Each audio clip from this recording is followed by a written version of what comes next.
এবং কেন্দ্রীয় বাহিনী যত আসবে তত বেশি ভোটে তৃণমূল জিতবে। আর কেন্দ্রীয় বাহিনী কতক্ষণ নির্বাচনের ফল ঘোষণা হচ্ছে না, তারপর কিন্তু কেন্দ্রীয় বাহিনী নয় তৃণমূলই থাকবে। এখন রাজ্যপালের বিরুদ্ধে কিছু বলার নেই, কারণ রাজ্যপাল আর কেউ বলছে না, লোকে হরিদাস পাল বলছে।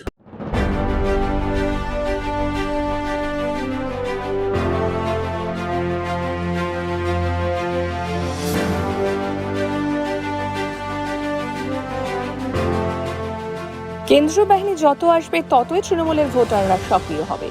কেন্দ্রীয় বাহিনী ভোটের ফল ঘোষণা পর্যন্ত থাকবে, তারপর তারা চলে যাবে, এখানে থাকবে তৃণমূলই।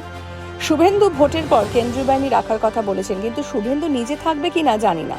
পাশাপাশি রাজ্যপালকে কটাক্ষ করে মদন মিত্র বলেন ওনাকে এখন সবাই হরিদাস পাল বলে ডাকছে। জলপাইগুড়ি জেলার ময়নাগুড়িতে পঞ্চায়েত ভোট প্রচারে এসে জল্পেশ মন্দিরে পুজো দিয়ে এই ভাষাতেই কটাক্ষ করেন তৃণমূল নেতা মদন মিত্র। অ্যাকচুয়ালি আমি ছোট থেকে শুনেছি ভগবান যা করেন মঙ্গলের জন্যই করেন।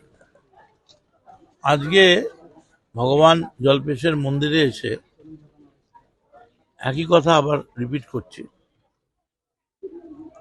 যে কেন্দ্রীয় বাহিনী যত আসবে আমাদের ভোটাররা তত সক্রিয় হবে। তার কারণ আমার ভোটার শর্টকাটে পৌঁছে যাবে ভোট কেন্দ্রে। কেন্দ্রীয় বাহিনী তো ঝুঁকি নেবে না, সুখী বাহিনী। ওরা ওই ঘুরে ঘুরে 5 মিনিটের রাস্তা 2 ঘন্টা বাদে যাবে, কারণ ওদের গায়ে জল লাগবে না, পুকুরে ডুববে না, জামাকাপড় হয়ে যাবে না, বিকেল 5টার পর গর্ত থেকে বেরোবে না। আর ওদের যত দেখছে আমাদের ভোটারদের বুকটা আরো শক্ত হয়ে যাচ্ছে, মানে শক্তিটা সংহত হচ্ছে। এবং কেন্দ্রীয় বাহিনী যত আসবে তত বেশি ভোটে তৃণমূল জিতবে। আর কেন্দ্রীয় বাহিনী কতক্ষণ নির্বাচনের ফল ঘোষণা হচ্ছে না যতক্ষণ, তারপর কিন্তু কেন্দ্রীয় বাহিনী নয় তৃণমূলই থাকবে বসে। শুভেন্দু নিজে থাকবে কিনা জানি না।